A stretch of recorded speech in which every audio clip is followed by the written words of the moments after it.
John Sally. I don't know if many of you know John Sally has a talk show. I don't know if it's still running.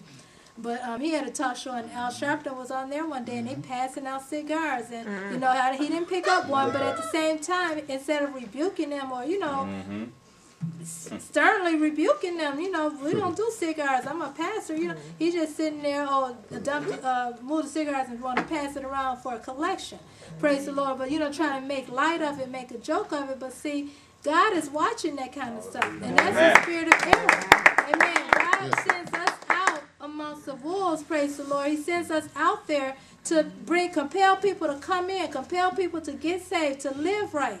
Amen. You can't be ashamed of God, praise the Lord. You can't be ashamed to do God's work. I thank the Lord for true life. Because, you know, even though, praise the Lord, we may not, like I said, I may not carry my Bible everywhere with me, but I have tracts with me. And praise the Lord. First thing people look at the veil cover and they'll ask them, I'll witness to them. Amen. I can't be ashamed to say, well, you know, I've witnessed to them about the veil covering, praise the Lord.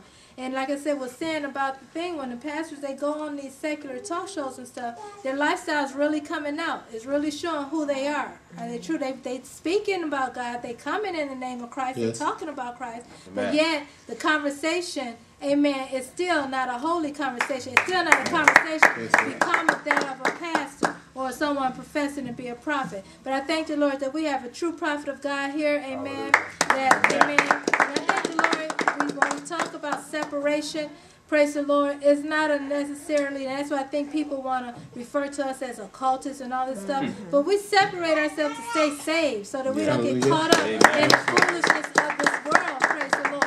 Amen. It's not foolish for us to separate, but it's smart for us to separate so we don't get caught up in that foolishness, praise the Lord. But I want to end in Matthew chapter 7, verse 15.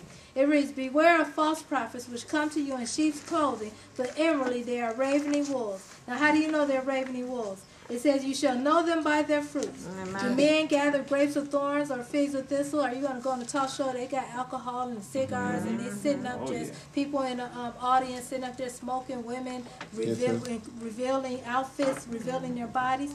Amen. You'll know them by their fruits. Amen. Do you go into that type of conversation in that group setting? Praise the Lord. And it's not, amen, if you're going into that group setting to witness and to preach to them people to get saved and preach a true word, fine. But if you're just going to mingle and just hang out with them, no, praise the Lord. That's not, verse 17. Even so, every good tree bringeth forth good fruit, but a corrupt tree bringeth forth evil fruit. And dropping down to verse 20, wherefore by their fruit ye shall know them.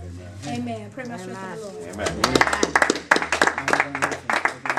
I just want to briefly close in Joel chapter 2, verse 32. And it shall come to pass that whosoever shall call on the name of the Lord shall be delivered. For in Mount Zion, or a true church, or in true light, and in Jerusalem shall be deliverance, as the Lord hath said, and in the remnant whom the Lord shall call. So we thank, praise God, for being in the remnant church that God has called, appointed, anointed, sanctified, saved, wrapped up, tied up, tangled up in the word, not ashamed of the gospel of Christ, because we know the power of God unto salvation. And one of my favorite scriptures, I close with the thought of the great apostle Paul. He said, consider what I say, and the Lord give you understanding in all things. Amen. Amen. I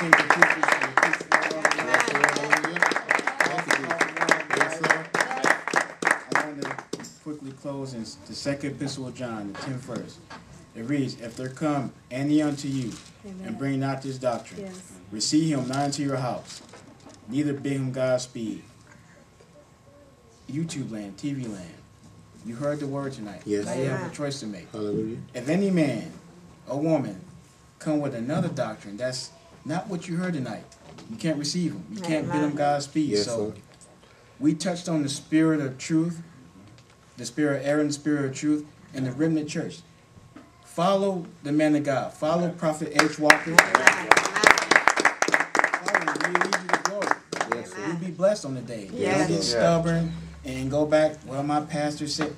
It's not about what your pastor thinks. It's about what the prophet says. It's about what the Bible expounds. And again, and I'm going to close with these words. We're not coming to beat you over the head. We're coming in love. We come with peace. So we pray that these words that the anointed preachers brought tonight, we pray that it blesses your soul.